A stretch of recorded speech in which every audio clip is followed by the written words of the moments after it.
So you want to know about the Pythagorean Theorem. What is the Pythagorean Theorem? Well, it was a theorem that was discovered by Pythagoras. Pythagoras was an ancient Greek mathematician and philosopher with some really weird ideas. But his math was pretty good. So let's start with what we need to know for this. This, assuming I draw it correctly, is a right triangle. We typically label the legs of the right triangle with an A or a B. Doesn't matter which way. And these are called legs. Why are they called legs? I have no earthly idea. It's not like they walk around or anything. This third side, which is opposite of the right angle, is the hypotenuse. Oh lordy, hypotenuse. Close enough. That's the hypotenuse. And the thing that's cool about this triangle is Pythagoras discovered that a squared plus b squared equals c squared, when c is opposite of the right angle. Now what can we do with this? A couple things. We can solve for the third side. So let's say I know that a is equal to 3 and b is equal to 4, and we want to figure out what c is. Well, c squared has to equal a squared plus b squared. A is 3, so 3 squared plus b is 4, 4 squared. This gives me 25, and the square root of 25 is 5. Actually, the square root of 25 is plus or minus 5, but it doesn't make sense to have a negative length, so we just stick with the positive. When the numbers work out nice and pretty like this, 3, 4, and 5, this is known as the Pythagorean triple. Usually you're not so lucky, but if your teacher's kind to you, they will pick out pretty numbers, just so you can show you understand the material without having to pull your hair out over really gross numbers. An example. Suppose I know that c is equal to 13 and a is equal to 12, and I want to figure out what b is. Well, so again I have a squared plus b squared equals c squared. Fill in what I know. So I've got 12 squared plus b squared equals c squared, so that's 13 squared. 12 squared is 144.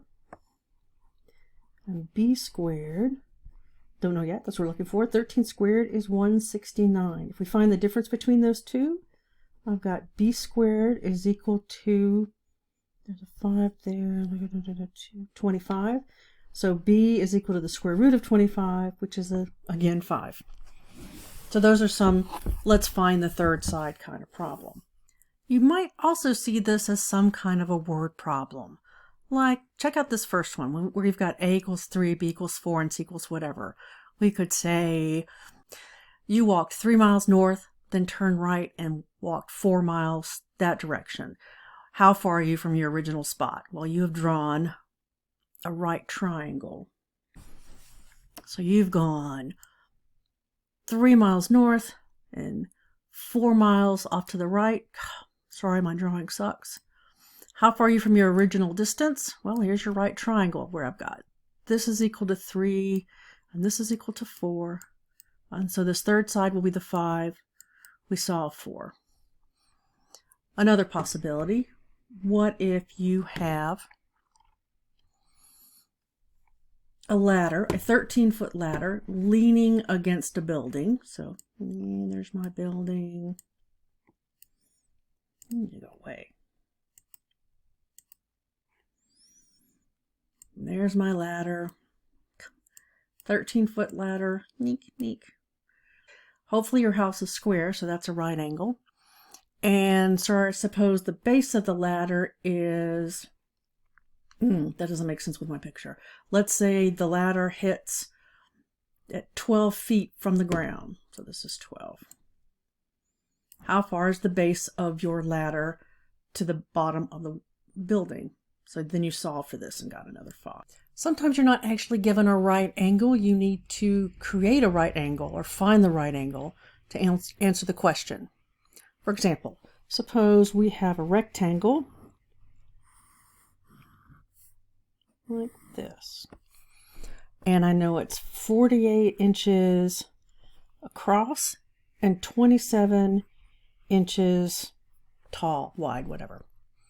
And we want to figure out with the distance from the upper left-hand corner to the bottom right-hand corner. So in other words, the diagonal.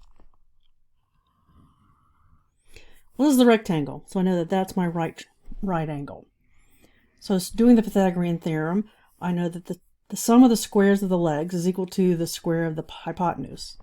So I know that 48 squared, I'm looking for x, plus 27 squared has to equal x squared.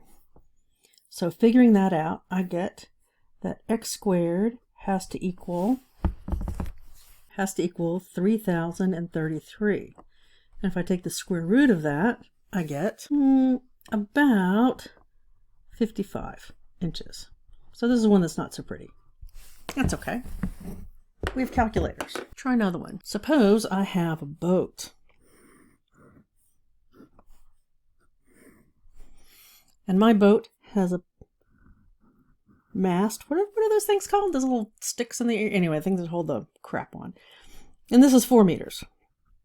And we tie down a rope, and the rope is 4.5 meters.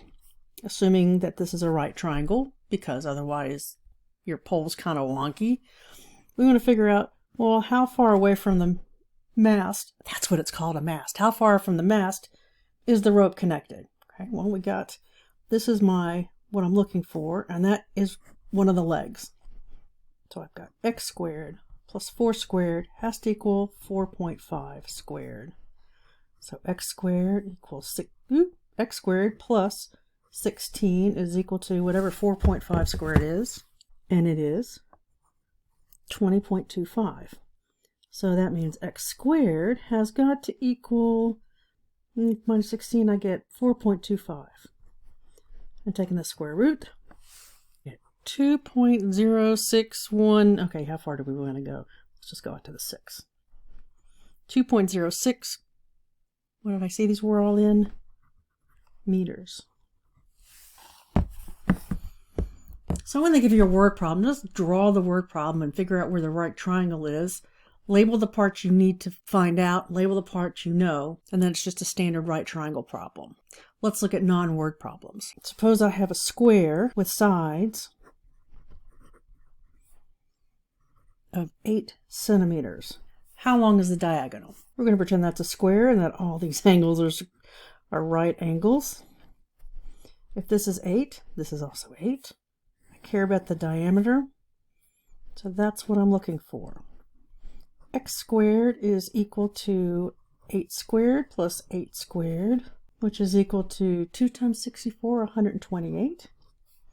So x is equal to 8 times the square root of 2, which is approximately equal to 11.31 centimeters. Let's do another one. Suppose I have a triangle, and it's an isosceles triangle, which means this side equals that side. And I know that this side is 13, and the bottom side is 10 centimeters.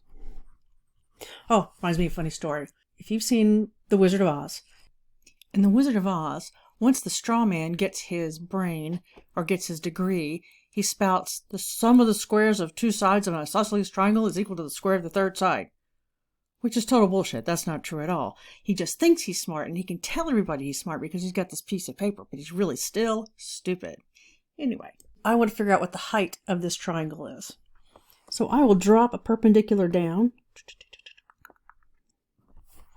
Now this perpendicular, since this is an isosceles triangle, divides the base into 2. So now, let me see this a little bit better.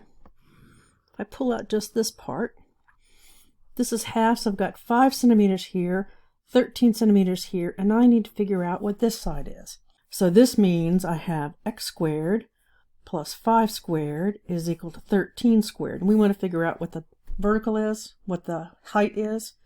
So let's simplify. I've got x squared plus 25 is equal to 169. So x squared, subtract over, is 144. So x is equal to 12. So that third side is 12. Let me do one more. So let's say we have a trapezoid.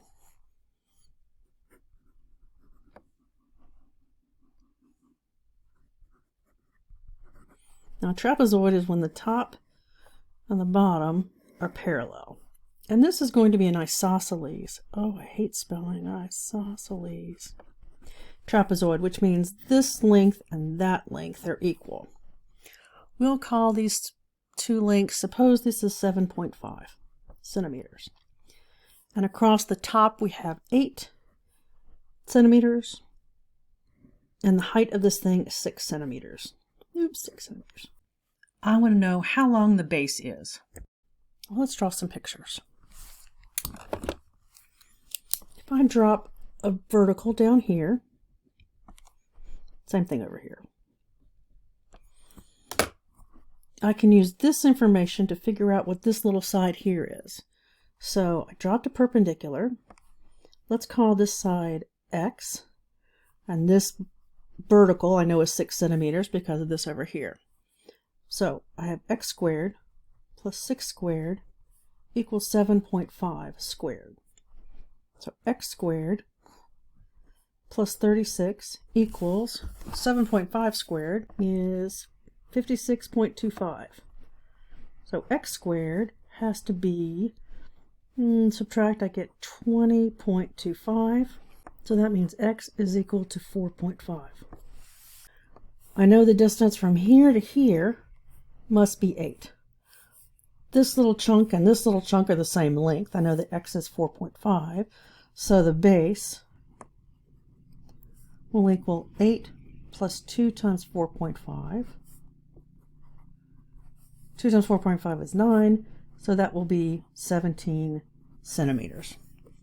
If you have any questions, feel free to drop a question in the comments or send me an email.